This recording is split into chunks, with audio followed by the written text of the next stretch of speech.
आंनाव मानो फैखो कमप्रमाइज खालामनो ओमफ्राय दा आंनाव कल रेकर्डिंबो दं बिसोरनि ओमफ्राय दा आरो नेक्स्ट टाइम उनावहाय 3-4 घन्टासो थाना आंनाव आरो कल हरबावदों बिसोर ओमफ्राय बेना कल हरना बुंबावबाय आंखौ मोना आंखौ मोना होनना मिथिबाय नालाय मोना होनना आं बुंबाय आरो आं उमुक उमुक होननानै ओमफ्राय दाना औ मा होननानै माने नोंजों एसे रायज्लायनोमोन मानोमोन आं बुंदों जाय आंखौ बुग्रा बेनो रायज्लायनो हो आंखौ सोर बुवामोन बेनो रायज्लायनो होनना बुंदोंमोन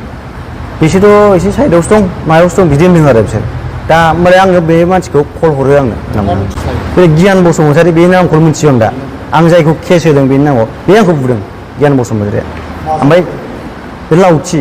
बिराद गोलाव गोलाव लावथि बिराद गिदिर लावथिजों बुदों आंखौ माने आंनि मोदोमाव गासिबो देहाया माने मोजां नङा आरो आं ओंखायनो माने केस होनाया साननैजों हैनाय जादों आं बिसनानिफ्राय सिखारनो हायैनि खार'नाव आं हैनो हायाखै थानासिम थांनो हायाखै बिदि जादों आरो आंनि केसा दा रेजिस्टार जाबाय ओमफ्राय बेनो मोनसे माने माबा आर्म चेक होननाय बे बुस्थुखौ बिसोर एड खालामफायाखै आरो दा आङो माबा एसपि सारनिसिम आङो मोनसे लाइजाम गथायहैनो थांनो आं रायजो राजायैनो जों थांगोन टाइम लानानै मथा मथि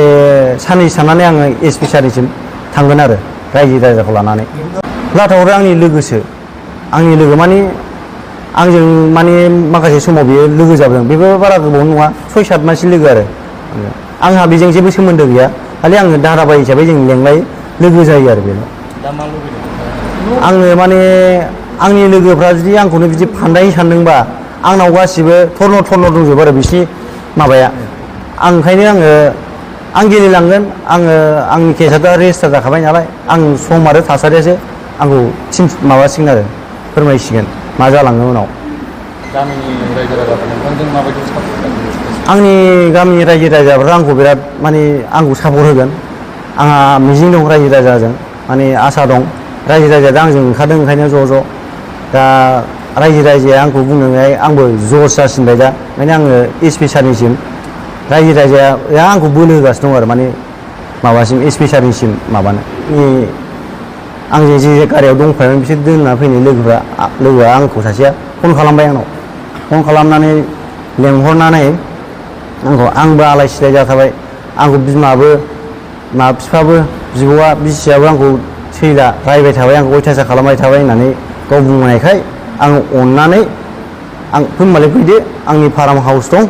बेयाव उन्दुनोसै होनना बुंबाय आरो आं दा बिदि बुंनायखाय बेबो आंखौ लांफैबाय गावनि स्कुटिजों लानानै थांबाय दाना लानानै थांनानै आंनि फार्म हाउसाव जों उन्दुनानै जेब्ला दसे 10-15 मिनिट आरो जेब्ला उन्दुयो अब्ला बियो आंखौ मा खालामखो माने आं गाव टर्चार होजाबाय नालाय आंखौ उल्था बै मानसिफोरखौ लेंहरनानै आंखौ घेराव खालामबाय आंनि फार्म हाउसखौ ओमफ्राय दाना घेराव खालामनाय आंखौ बरननानै जि सौबाय जोबायना आखायाव लानानै फारफा हमनानै ओमफ्राय दाना आंखौ डाइरेक्ट लामायावसो गावसोर सिखाव थाइबैसो फैदोंमोन नालाय लामायाव गारबोखादों गारिखौ गंनै थार गंसे बलेर' गंसे गारिया ओमफ्य दाना आंखौ हमनानै जोनानै लांबाय लामा गारियाव बलेर'आव सोहैबाय सोनानै दाना आंखौ गाहायावसो दोनखाबाय गारियाव एखेबारे नारसोनानै आंखौ ओमफ्राय दाना आं बबेथिं लांदों आं फात्ता गैया मानसियानो आंखौ लामाखौ देखायखायाखै बबेथिं लानानै थांखो हारसिङै गावसोर बलेर'नि सासे उनाव जिरायदों ओमफ्राय आंखौ सासे ओरै गेजेराव दोननानै बेंदों ओमफ्राय ड्राइभार सासे ओमफ्राय मोखां खारिखानांगौ ड्राइभार सासे ओमफ्राय बै सिगाङाव सासे दंमोन बेथ' सिलाय दंखायो बेनाव गंसे सिलाय दंखायो मा सिलाय आं मिन्थिया आरो बिदि ओमफ्राय दाना आंखौ जायखिया सिलाय गोलाव सिलाया ओमफ्य दाना बिसोरबो माने आंखौ नायहोखायासै ओरैबायदि माबाखा माने मेगन खारिखानाय माने आंखौ ओरै उथिं बिथिं लांदों आं फात्तायानो गैया ओमफ्राय उनावहाय बै सासे लोगोआ आंखौ जे माबानानै नालि होनाय लोगोआ बेखौ बै माखासे लोगोफोरखौ थार गंसेजों लायदों जाहैदों लाना बै माखासे 3 लोगोखौ लाना फैनानै बिसोरखौबो